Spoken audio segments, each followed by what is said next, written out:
D'abord, je souhaite la bienvenue à tout le monde. Ça fait un moment qu'on n'a pas fait de rencontre comme j'avais promis, mais vous-même, vous savez qu'on a beaucoup de problèmes, on avait beaucoup de problèmes avec l'Ebola.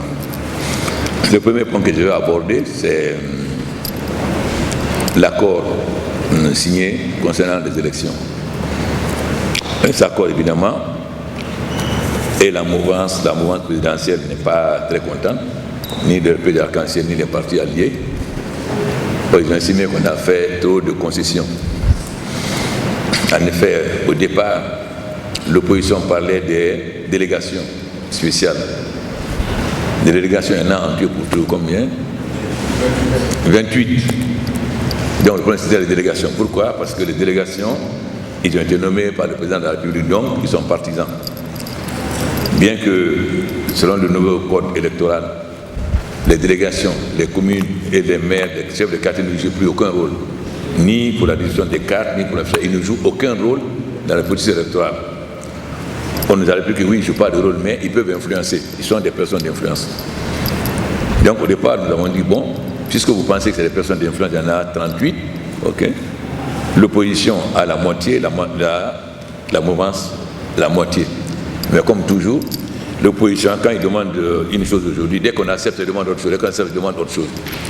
Donc, c'était 38 normalement, puisque c'était la délégation spéciale. Tous les débats étaient faits autour de cela.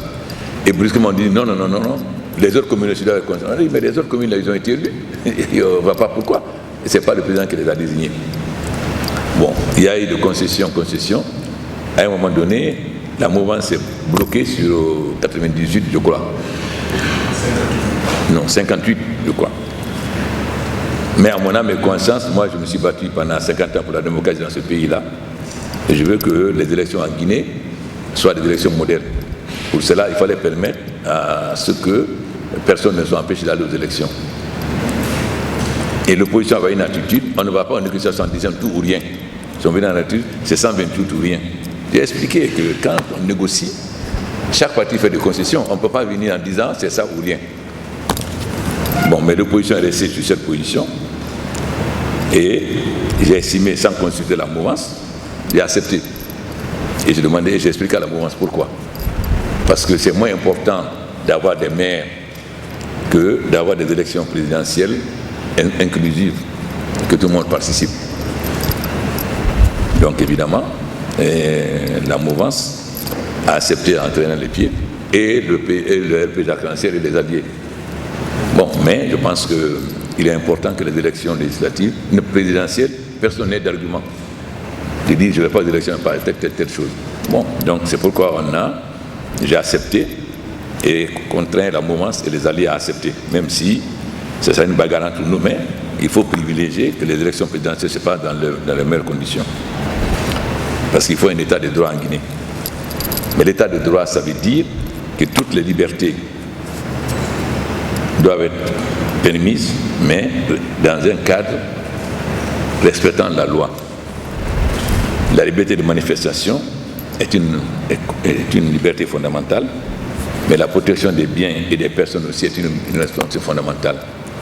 Ça veut dire que les ministres chargés de la sécurité et de l'administration du territoire de la justice vont expliquer clairement que c'est l'état de droit et chacun doit respecter l'état de droit.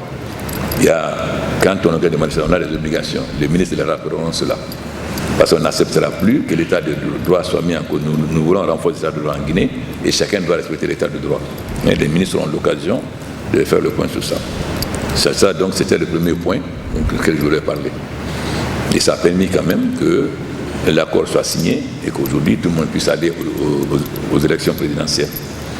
Donc il fallait imposer à la mouvance ces accords qui sont illogiques, parce que c'est contraire à tout principe de négociation. Parce que quand vous venez négocier en disant c'est tout ou rien, ce n'est pas une négociation. Une négociation, ça veut dire qu'il y a les conditions réciproques. Mais il fallait, pour la paix, la tranquillité et le renforcement de l'état de droit en Guinée, il fallait accepter cela. Donc j'ai pris sur moi d'accepter l'opposition et d'expliquer à la mouvance pourquoi. Et le deuxième point, c'est l'Ebola. Le vaccin sur l'Ebola a été trouvé il y a longtemps. Mais il n'y a jamais eu d'essai. Lorsque le problème s'est posé, il y avait beaucoup de gens qui étaient hostiles dans le secteur, dans le domaine médical. Non, on ne va pas faire le vaccin, etc. Bon, moi, j'ai pris le risque, j'ai dit, mais si moi j'essaie d'être cobaye, que mon peuple soit cobaye, c'est mon problème. Donc j'ai imposé les vaccins contre la vie de beaucoup d'organisations, etc., etc. Mais, Dieu merci, nous avons vacciné 4000 personnes et le vaccin s'est avéré efficace à 100%, je crois, monsieur le coordinateur. Et comme toujours, la défaite est orpheline, la victoire a beaucoup de pères. Maintenant que le vaccin s'est avéré positif, évidemment, bon, chacun en tire gloire. Mais si nous, on n'avait pas accepté que 4000 personnes soient vaccinées contre la vie de beaucoup d'organisations, jamais le vaccin n'aurait été trouvé. Puisque ça fait plus de 15 ans, jusqu'à un peu tour de l'année, que le vaccin là existe. Donc, nous avons donc discuté avec nos experts et nous avons arrêté deux choses. La première chose, écrire au chef d'État pour qu'ensemble nous écrivions au président Hollande et autres, pour que nous écrivions ensemble les laboratoires pour accélérer l'homologation rapide, pour que le vaccin soit effectivement homologué tout de suite. Et la deuxième, convoquer une réunion des experts au 18-20 septembre ici, de tous les experts des vaccinations concernant les fièvres hémorragiques, parce qu'il n'y a pas que la fièvre, il n'y a pas que l'Ebola, il y en a beaucoup d'autres. Je pense que le docteur pourra les indiquer si vous voulez. Notre objectif, c'est que pour le moment, on a vacciné les contacts des contacts et les personnes à risque, c'est-à-dire le corps médical. Or, dans mon esprit, il s'agit de passer à une vulgarisation. C'est-à-dire qu'on ne vaccine pas seulement cela, mais qu'on vaccine comme on vaccine aujourd'hui la grippe, etc. Ça veut dire à grande échelle. Mais le problème qui est posé, c'est que si vous faites un vaccin, le laboratoire fait un vaccin contre la grippe, il a un marché. Mais l'Ebola, c'est une maladie des pauvres. Donc il n'y a pas un grand marché. Le laboratoire n'a aucun intérêt financier à le faire. Donc ce vaccin ne peut être fait que par le financement des États.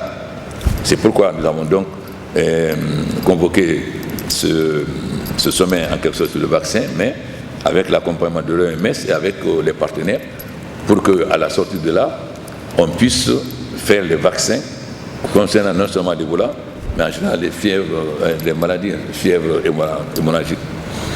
Et c'est mieux que ces vaccins soient fabriqués en Afrique. Et si possible en Guinée, puisque déjà nous fabriquons des vaccins avant à l'Institut Pasteur à Kindia. Tous les vaccins contre les morsures de serpents étaient fabriqués à Kindia. Et heureusement, l'OMS nous a informé qu'il y avait déjà 300 millions d'euros qui étaient déjà disponibles pour les vaccins. Et lorsque j'ai constaté la fondation Bill Gates était prêt aussi à financer les vaccins. Donc, c'est une maladie des pauvres. Les laboratoires ne sont pas intéressés à les développer parce qu'ils n'auront pas de marché. Mais nous avons besoin, donc il faut un financement public. Voilà donc la réunion qui va avoir lieu au mois de septembre. Nous avons déjà envoyé des invitations et afin que les Africains puissent être vaccinés de façon générale face à toutes ces épidémies donc nous avons beaucoup souffert de cette maladie, mais au moins nous avons permis que le vaccin soit aujourd'hui un vaccin à 100% positif, mais aussi aller plus loin pour qu'il y ait une popularisation de vaccins, vulgarisation, enfin je ne sais pas quel est le terme correct, je ne suis pas médecin, pour permettre de vacciner comme on vaccine contre la grippe, on vaccine tout le monde. Voilà en ce qui concerne. Le troisième point, c'est les leçons que nous avons tirées de l'Ebola. L'Ebola nous a beaucoup fatigués parce qu'on n'a pas un système hospitalier performant. Donc, si on avait un simple... L'Ebola nous a fatigués parce qu'on ne pouvait pas découvrir le virus rapidement. Donc, la première leçon que nous avons tirée, c'est avoir un système de santé performant. D'abord, au niveau des sous-préfectures. Il y a 42 centres qui vont être rénovés et 30 nouveaux centres qui vont être construits. Mais ces centres doivent être dirigés par des médecins. C'est-à-dire qu'il y aura l'accouchement pour les femmes dans la sous-préfecture, avec une salle d'accouchement, une salle d'isolement pour les maladies contagieuses comme le choléra par exemple, où on peut ensuite la médecine générale, et aussi il y aura le logement et le bureau du médecin. Il ne s'agit pas de mettre une sage-femme là-bas, mais il s'agit de mettre un médecin dans les sous-préfectures pour que non seulement les femmes puissent accoucher là-bas, mais que toutes les maladies, un peu ce qu'on appelait en France avant la médecine de campagne, avant, c'est-à-dire le palu, méningite, choléra, etc., tout ce qu'on dit médecine générale, puisse être soigné sur le plan au niveau de la sous-préfecture. Moi, j'ai déjà dit que je ne commente pas une sorte d'idéaliste, que tout homme est libre. Ensuite, je ne suis pas président de la Côte d'Ivoire. La Côte d'Ivoire est un État souverain. Le président Alassane prend les décisions qu'il estime prendre dans son pays. Et moi, je prends les décisions en Guinée que j'estime prendre, comme j'ai imposé à la mouvance, de signer un accord contre leur volonté, parce que c'est l'intérêt supérieur de la Guinée. Donc moi, je ne commente pas ces questions. En 2010, nous avons signé des accords. Ces accords disaient que le poste de Premier ministre viendrait à la Basse-Guinée et le poste de président de l'Assemblée à la Forêt. Voilà les accords que nous avons signés. Après l'élection, Papa Koulé me voir avec le ministre Ousmane Ba. C'est pourquoi je dis son complice, même si je refuse le terme. Il a dit qu'il va être ministre d'État à l'énergie. Ousmane Ba a dit qu'il va être ministre d'État aux travaux publics. Ce que je ne devrais pas dire accepter d'ailleurs, parce que pas un ministre a choisi son poste, c'est le président qui doit dire tel poste. Mais enfin, j'ai accepté. Voilà. Donc, il n'a jamais eu de question que Papa Koulé soit président de l'Assemblée ou pas. On a dit que le poste reviendra à quelqu'un de la Forêt. Est-ce le président de l'Assemblée est de la Forêt ou pas? Est-ce le Premier ministre de la Basse-Guinée ou pas? Le reste, vraiment, je ne commente pas. Et je n'ai jamais commenté les déclarations. Tous les journalistes sont là. Tout le temps où j'étais opposant, je n'ai jamais répondu à quelqu'un, ni à un homme politique, ni à un journaliste.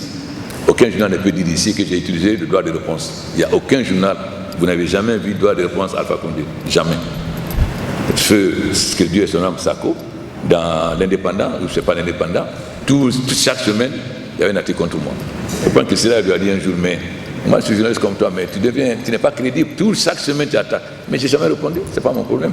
Donc moi, les hommes politiques sont libres de raconter ce qu'ils veulent, vraiment c'est leur affaire. Mais ce qui est là, ce qui est clair, c'est que c'est lui qui a demandé d'être ministre d'État à l'énergie. Et Ousmane Ba est là, son numéro à 2. Alors, maintenant, chacun est libre de raconter ce qu'il veut. Vous avez été à Kenema? Vous avez été à Kenema pour voir si c'est militarisé. Vous avez été là-bas?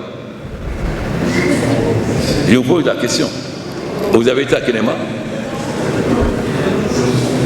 Vous dites que c'est militarisé. Vous avez été à Kenema? En quoi Kenema est militarisé? En quoi? Non. Écoutez, ne dites pas n'importe quoi. Lorsque j'étais à Zéro-Corée, j'ai dit qu'il semble qu'il y a des éléments qui s'entraînent à Kenema. On a envoyé faire des enquêtes, là on a dit, et puis c'est tout fini. Depuis quand vous avez vu des convois militaires aller en forêt, ou des convois de gendarmes, pour militariser Kenema? Je peux vous payer un billet, vous allez à Kenema, et vous revenez, vous me dites si c'est militarisé ou pas. Il faut quand même être sérieux quand vous voulez parler de militarisation. Si vous voulez, on peut vous louer un avion. Il y a des avions privés ici, on peut vous louer un avion. 7 journalistes, vous allez à 7, l'avion débarque à Zéro-Corée et vous allez à Kenema. Je suis prêt à vous louer un avion, vous allez, les journalistes qui veulent vous allez à Zéro-Corée, je vous loue l'avion, vous allez à Zéro-Corée. Et de Zéro-Corée maintenant, vous pouvez aller à Kenema. À ce moment-là, vous viendrez me dire si c'est militarisé ou pas. Je suis prêt à vous payer l'avion même demain. La deuxième question, c'est par rapport aux élections présidentielles à venir. Oui. Les élections du 11 octobre 2015. Pour vraiment, M. le Président, vous conviendrez avec moi que les élections de 2010 ont été émaillées de violence. On prend l'exemple de Moussa, Sikiri, Kalaba, Pépita. Monsieur le Président, quelles sont les dispositions prises pour éviter de revivre cette même situation lors des prochaines élections? Je vous remercie. D'abord, je crois que tout le monde reconnaît, que ce soit les nationaux ou nos partenaires, tout le monde reconnaît que toutes les conditions se réunissent pour qu'on ait des élections libres, démocratiques et crédibles. Et deuxièmement, contrairement à avant, désormais, la Guinée doit être un état de droit. Ça veut dire qu'il y a des droits et des obligations. Le ministre de la Sécurité, le ministre de l'Administration du Territoire et le ministre de la Justice l'appeleront à chacun. Il n'est plus question qu'on accepte que l'état de droit soit mis en cause. Donc, je peux vous rassurer que cela ne se produira pas. Il y a la loi et les ministres expliqueront quelles sont les dispositions de la loi.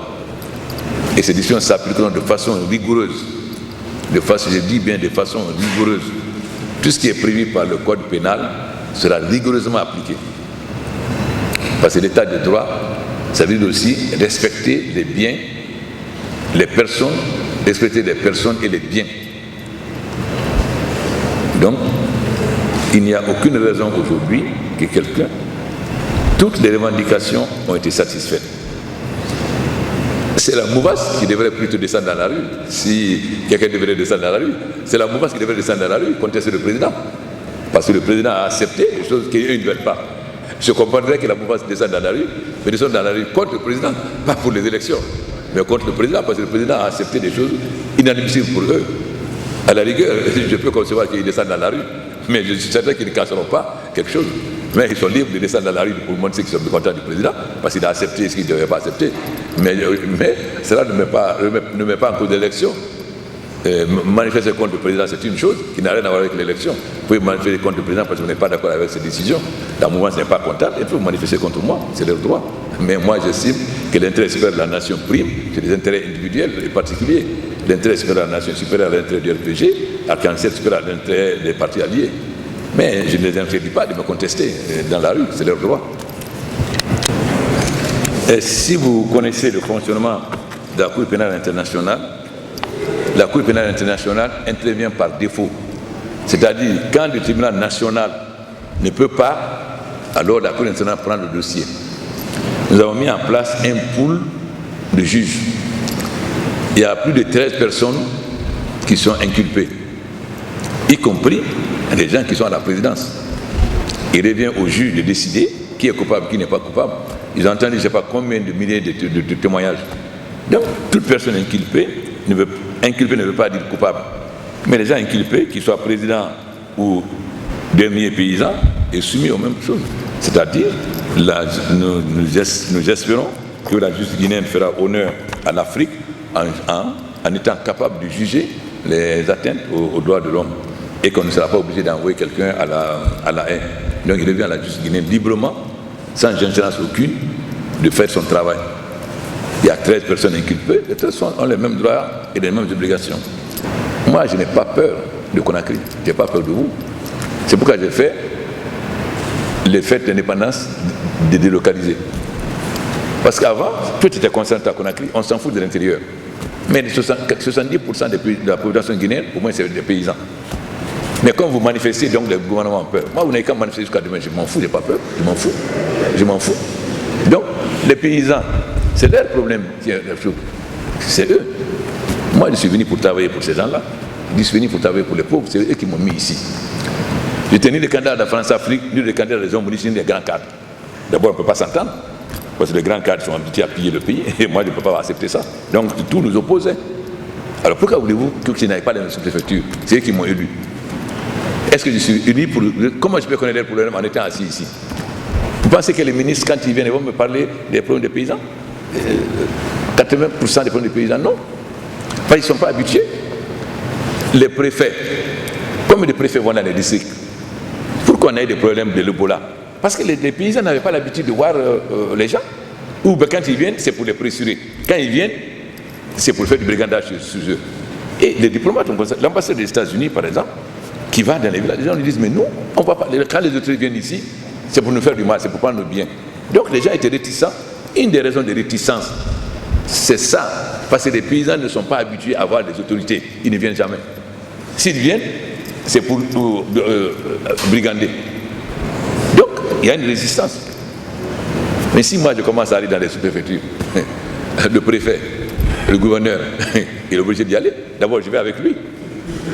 Je vais avec le gouverneur, je vais avec le préfet, ils sont avec moi. Et puis, enfin, ça pas il dit, bon, moi, je suis venu ici.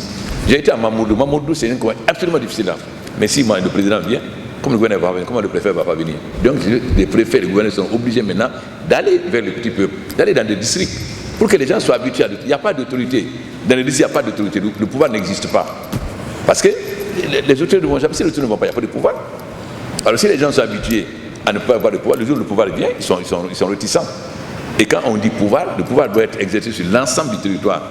et au profit des citoyens. Ce qui n'est pas le cas en Guinée. Et ce qui va être le cas désormais. Voilà pourquoi j'étais dans la sous-préfecture. Maintenant, dit que je vais gouverner avec les Malinqués. On n'a qu'à dire que je vais gouverner avec les Martiens.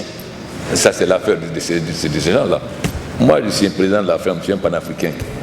Pour vos histoires d'ethnie, là, ça c'est vous que je dis que ça regarde. J'ai posé la question à certains amis, eux qui étaient avec moi en France, qui ont manqué de courage. Quand on combattait ces cultures, il n'y avait que deux Malinqués, Kaka et moi. On disait que tous les Malinqués me combattaient en France. On disait qu'ils étaient laissement des peuples. Mais moi, je m'en fous. J'ai dit aux gens, mais attention, c'est une situation de personne. Je me bats pour une cause. Je ne crois pas qu'il y ait un cadre guinéen, des candidats opposants qui a écrit un livre que j'ai écrit, Guinée-Albanie d'Afrique au néo-colonie américain, mais c'est l'autorité malinquée. Donc vraiment ça, vous savez, les gens politiques sont libres de mentir, c'est des petits bonhommes qui mentent. Ça, c'est leur problème. Moi, ça ne m'intéresse pas. Et puis, je ne m'intéresse pas à ça. Ce qui m'intéresse, c'est résoudre les problèmes des paysans, résoudre les problèmes. Vous dites, vous êtes content d'aller résister. Moi, on n'a rien dit. Qui a fait la propagande? Est-ce que moi, je vous ai même dit, vous avez vu l'électricité? Personne n'en a parlé. Vous avez vu? C'est la même chose pour les paysans. Il n'y a pas que la ville, la capitale qui doit être favorisée. Le pays, ce n'est pas Conakry, c'est tout le pays. Donc, il faut aussi penser à ces gens. Les paysans sont plus utiles que vous, parce que si vous ne mangez pas, vous n'allez pas tenir. Et qui vous donne à manger, c'est les paysans. Voilà pourquoi je vais dans les sous-préfectures des districts. Et je vais continuer à y aller. Je ferai des sous-préfectures du Fouta, comme j'ai fait les sous-préfectures de la Basse-Guinée, puisque j'ai fini en Haute-Guinée, je vais faire la même chose. J'ai fini Fria entièrement, j'ai fini Dubrek entièrement, j'ai fait la même chose, j'ai fini Bokeh entièrement, j'ai fait la même chose dans les sous-préfectures. C'est là où on voit le problème des gens. Le préfet ne peut pas me dire parce que lui-même il n'y va pas. Le gouverneur ne peut pas me dire parce que lui-même il n'y va pas. Comment il va me dire la préoccupation des gens quand lui-même il n'y va pas? Et puis les gens sont libres, ils parlent librement. On a la démocratie, ils parlent librement, ils disent ce qui ne va pas. Quelle préoccupation, ce qui ne va pas, ils disent. Et moi je suis là pour résoudre. Ce que je peux faire, je dis ça, je peux ça, je ne peux pas. Je ne peux pas prendre d'engagement quand je ne peux pas. Voilà pourquoi j'ai été dans ce structure. Maintenant, vraiment, ceux qui pensent que plus le mensonge est gros, plus ça passe, c'est leur problème. Mais ils sont rattrapés par le mensonge. Quand on ne peut plus critiquer le bilan, qui va critiquer le bilan? Qui vous a entendu? Mais quand on va critiquer le bilan, on invente le sexe des anges. Comme un politicien aussi averti que moi, va dire à des paysans, encore que je dise à des cadres, je vais gouverner ça, mais je vais aller dire des paysans, je vais gouverner avec les Malinqués. Au moins si j'avais réuni des cadres Malinqués, on peut comprendre que je leur dis ça. Mais je vais parler avec les paysans, mais ils s'en foutent quel est le cadre qui va être là. Ce qui l'intéresse, il n'a pas de forage. Il veut un forage. Il n'a pas de dispensaire, il veut un dispensaire. Il n'y a pas de centre culturel pour les jeunes, il n'y a pas de stade, il veut ça. Mais il s'en fout que, je ne sais pas, Lougui soit ministre ou bien Damantan. Et c'est pas Lougui est ministre, ça va lui donner le forage, ça va lui donner le centre de santé, ça va lui donner le centre culturel, ça va lui faire gratter ses pistes. C'est ça qui intéresse les gens. Mais comme vous-même, vous n'êtes pas en contact, vous ne les connaissez pas, quel est le journaliste ici qui a fait de sous-préfecture? Aucun d'entre vous. Je vous défie. Aucun de vos journalistes ne peut me dire voilà la préoccupation des paysans. Ça ne vous intéresse pas? Vous êtes tous assis à Conakry? Vous êtes tous assis à Conakry? Alors. C'est valable aussi pour le ministre de la Communication. Hein. C'est pas la peine de rire. C'est valable pour toi aussi. Non. La Guinée est un État souverain. Personne ne peut venir de l'extérieur et présider.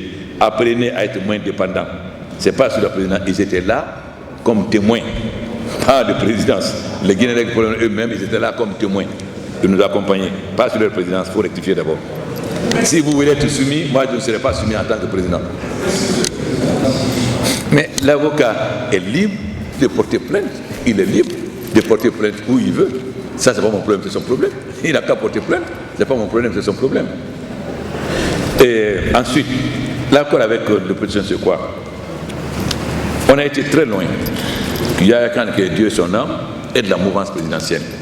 D'abord, il faut être clair.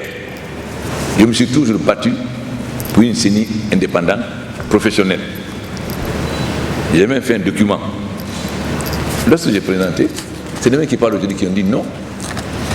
Comment? 2 fois j'ai présenté sous Kouyaté. Ils disent comment voulez-vous qu'on ne fasse pas confiance à un président, à un premier ministre qui est mis par les forces vives? Deuxièmement, j'étais pour les élections législatives, avant les présidentielles. On connaît quel est le président qui a dit non. Si le président dit qu'il ne peut pas avoir de majorité, il faut d'abord le président, c'est pour qu'il ait la majorité. Ça veut dire que le président va tricher pour avoir la majorité. Voilà. Mais tout le monde sait au niveau des forces vives, qui a défendu cette position-là? L'autre, qui est décédé, que Dieu son âme, représente NGR, AB, qui a décidé de me soutenir. Donc, c'est deux postes qui appartiennent à la majorité. Une fois que vous êtes membre de la CENI, quand vous avez été prêté serment, vous n'appartenez pas à un parti, vous avez prêté serment. Donc, vous appartenez à la CENI. Vous avez l'obligation de respecter vos engagements de votre prêter serment. Maintenant, le nomadisme politique dans le monde entier. Vous avez entendu ce matin que Robert Bourgi soutient François Fillon, alors qu'il était longtemps l'homme de Sarkozy. Il est libre. On a vu, quand Wade est venu, des gens du PS aller. Aujourd'hui, Macky est venu, on voit des gens du PDS, des gens de Macky, etc. Et ça se fait partout. Donc, on a accepté que les deux membres de la section de la mouvance soient remplacés par deux d'opposition. Quand ils donneront le nom, je signe les décrets, ils sont nommés. Donc, où est le problème de respecter les délégations? On connaît le nombre de délégations qui doivent être. Donc, ils s'assoient avec une absence sur toi, les deux tendances s'assoient, et on voit, en fonction des résultats de l'élection législative sur la liste nationale, qui a gagné ici. Si c'est le parti qui a gagné, c'est lui qui aura la majorité. C'est-à-dire qu'il y a 7, il aura 4, et l'autre aura 3. Donc c'est une question mathématique. Il suffit de voir les résultats des élections législatives, et automatiquement, et ça s'applique logiquement. Donc je ne vois pas où est le problème. Ils ont parlé des fichiers, ils se sont vite rétractés. Pourquoi? Parce que la francophonie a passé les fichiers au peigne fin. Tous les mineurs qui étaient inscrits ont été annulés, les doublons ont été annulés. Donc, ils ne peuvent plus faire du fichier. Mais on a été plus loin, on a dit même ça fait rien. Mettons en place une commission. L'opposition, la mouvance et des partenaires, que ce soit la francophonie, l'Union européenne ou le pays. Mettez, donc avoir le fichier. Donc, on donne ces petits cabinets. Mais ils sont gênés parce qu'ils savent très bien que le fichier. Mais on a dit mettez la commission en place. Alors je ne vois pas où le problème pour l'applicabilité. Les 3 points, les membres de la CENI, quand ils vont proposer les noms, s'ils s'entendent, ils vont proposer les noms, quand ils vont proposer des noms, moi je me contente de signer. Lorsque je signe les noms, je signe les décrets, ils sont membres de la CENI. L'autre, il s'assoit avec une sensation du territoire. Vous avez gagné à Mamou, bon, vous avez 4, les autres ont 3. Vous avez gagné à Tunifili, bon, vous avez 3, etc. C'est une question pratique simple. Oui. J'ai demandé à Strauss-Kahn d'être mon conseiller de voix. J'ai demandé à beaucoup de gens, voilà ce qu'on a fait. Bon, voilà, par exemple, je prends un exemple d'énergie. Nous avons fait une erreur grave. Je n'aurais pas dû acheter des centrales. L'argent qui s'est consacré, les 120 millions de dollars, les 100 millions de dollars, 120, pas barrage de Caleta, mais les centrales. Je n'aurais pas dû acheter des centrales.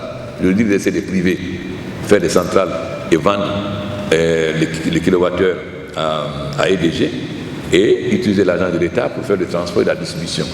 Parce que le problème en Guinée, c'est que le transport et la distribution est dans un très mauvais état. Donc il y a beaucoup de pertes. Bon, donc il s'agit d'analyser les différents secteurs pour voir quelles sont les erreurs qu'on a commises et pourquoi on les a commises, comment on peut ne pas commettre de telles erreurs. Ça, c'est mon travail. Maintenant, faire le bilan, vraiment, ce n'est pas mon problème. C'est à vous, c'est vous qui faites le bilan. Moi, ça ne m'intéresse pas de faire le bilan ou pas. Vous êtes là, vous vivez. En tout cas, je suis fier d'une chose.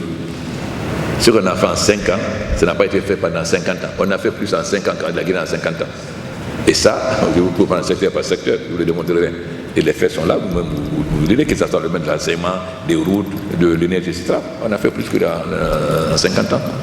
Bon. Le problème du terrorisme, j'ai déjà posé un problème que chacun doit participer. C'est le problème du voile intégral. J'estime que c'est une menace pour la sécurité. Mais comme c'est dans le domaine religieux, je ne vais pas prendre une décision comme ça. J'ai dit qu'il faut que les Guinéens discutent et qu'on prenne une décision. Lorsque j'étais à Dakar, le président avait proposé que dans le communiqué, on mette que la CEDEAO interdise le voile intégral. Les ministres ont eu l'intelligence de dire non. Si vous mettez les autres chefs d'État de fait accompli. Le président de la CEDEAO doit consulter ses autres collègues et maintenant décider à une réunion de la CEDEAO d'interdire le voile intégral.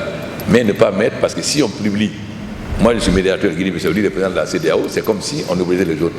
Mais il est évident que la CEDEAO doit se prendre cette question, pas une décision. C'est évident que la décision sera d'interdire le voile intégral. Parce que le voile intégral, d'abord, vous ne savez pas si elle nomme une femme. Hein? Deuxièmement, il peut cacher le Kalachnikov. Et bon, à rentrer ici, il faut mettre à tirer sur tout le monde. Bon, et ça, il faut protéger la. Nous sommes un État laïque. Si Ben Daouda pense que ça c'est son Dieu, il est libre de vénérer celui-là, c'est son Dieu, ça ne me regarde pas. Je ne suis pas prêtre ni imam pour prêcher quelqu'un, mais la sécurité du pays, oui. Donc je ne peux pas. J'ai dit ça avec les Pakistanais, ils m'ont dit, qu'est-ce que vous avez contre les Pakistanais? J'ai dit, je n'ai rien contre les Pakistanais. Vous voulez refouler? J'ai dit oui. Tous ces gens qui viennent de ces pays, s'ils doivent venir pour les affaires, ils n'ont qu'à venir avec une lettre de la chambre de commerce. S'ils viennent avec la chambre de commerce, ils sont les bienvenus. Mais s'ils viennent comme ça, non. Parce que s'ils viennent sans que ça, ils viennent faire de prêcher ici ou donner de l'argent à des imams, non. Donc, dans tous ces pays, je dis, qui viennent avec l'aide de la chambre de commerce, en ce moment, s'il y a un problème, la chambre de commerce du pays est responsable ou du gouvernement. Bon. Le déboisement, nous avons pris un certain nombre de décisions. D'abord, si vous avez vu à Dakar, nous avons prévu de faire du foutage à long, comme vous appelez là, pour que la protection du foutage à long, qui est quand même le poumon de tous ces fleuves-là. Bon. Deuxièmement, nous avons fait venir des machines d'Afrique du Sud, de hydraphone, pour commencer à faire dans toute la Guinée des briques, des géobétons, c'est-à-dire mettre fin aux briques cuites. Il y a 4000 artisans en Guinée qui font des briques cuites. On ne va pas les mettre au chômage, mais on va intégrer des briques cuites. Pourquoi? Parce que les briques cuites, vous coupez des arbres pour brûler. Donc le géobéton, si vous ne savez pas, c'est une machine. Et vous mélangez 80 ou 90% d'argile avec 10% de ciment, donc très peu de ciment. Vous mettez, vous pressez, et toute la brique est prête à être mise. La brique est aussi solide qu'une brique en ciment, mais elle a l'avantage, de tenir frais et d'être moins coûteux parce que l'essentiel c'est l'argile. Et l'avantage aussi, ça va mettre fin aux dégâts des feux de brousse parce qu'à l'intérieur du pays, quand il y a des feux de brousse, il y a au moins 100 cases qui brûlent. Pourquoi? Parce que les cases sont très basses. Avec le géobéton, on peut faire des cages très hautes, plusieurs pièces, et même si vous mettez la chose après la paille, ça ne change rien. Donc, ça, ce qui va nous permettre de changer complètement le paysage guinéen, qui est des cases, ce sera des cases modernes, et ensuite on ne coupera plus les bois. En même temps, nous renforçons aussi la brigade forestière. Nous allons renforcer la politique de la forêt qui consiste à faire, si vous voulez couper un hectare, vous devez faire 10, etc. Et de façon très rigoureuse. La Guinée n'est pas un pays forestier. Et on a suffisamment de ressources pour ne pas exporter nos bois. C'est pourquoi j'ai interdit l'exportation du bois. Depuis 3 ans, j'ai interdit l'exportation du bois en Guinée. Parce que nous avons les boxes, nous avons suffisamment de ressources pour ne pas exporter le bois. Donc, nous sommes en train non seulement des mesures pour protéger le foutage à long, et ça en accord avec la CEDEAO, mais aussi mettre fin aux briques cuites, mettre fin à l'exploitation abusive des forêts. Tout cela, ça permet que les gens ne soient pas mis en chômage parce qu'ils font des briques cuites, et ça permet aussi de créer une société civile immobilière où on peut faire des cités à l'intérieur du pays pour les fonctionnaires, etc. Parce que le géobéton ne coûtera pas cher, puisqu'on a déjà les machines. On a des machines qui peuvent faire 3000 briques par jour, et il y a 2 machines qui l'ont commandé qui peuvent faire 15 000 briques par jour. Donc on peut faire très très rapidement, parce que c'est une des revendications. Vous savez, les paysans, ils ne sont pas égoïstes comme vous. Quand ils demandent leurs préoccupations, ils demandent aussi qu'on améliore le bureau du sous-préfet, ils demandent aussi qu'il y ait une cité et des fonctionnaires. Parce que le paysan guinéen, les Guinéens sont très généreux dans les campagnes, pas en ville. Ils sont très généreux. C'est vrai, vous venez à la campagne, le monsieur n'a qu'un poulet, il va tuer pour vous donner à manger. Tout ce qui est pervers en Guinée, c'est la ville, principalement Conakry. Donc eux, ils pensent à eux, mais ils pensent aussi aux préfets, ils pensent aux fonctionnaires. On m'a demandé à beaucoup d'endroits, président, il faut inciter les fonctionnaires. Et les paysans ne sont pas fonctionnaires. Mais non seulement ils disent des préoccupations, mais ils disent aussi des préoccupations. Ce qui n'est pas le cas des fonctionnaires. Les fonctionnaires se préoccupent de leur bureau et de cité, mais pas des problèmes des paysans. Voilà la différence entre les paysans et vous.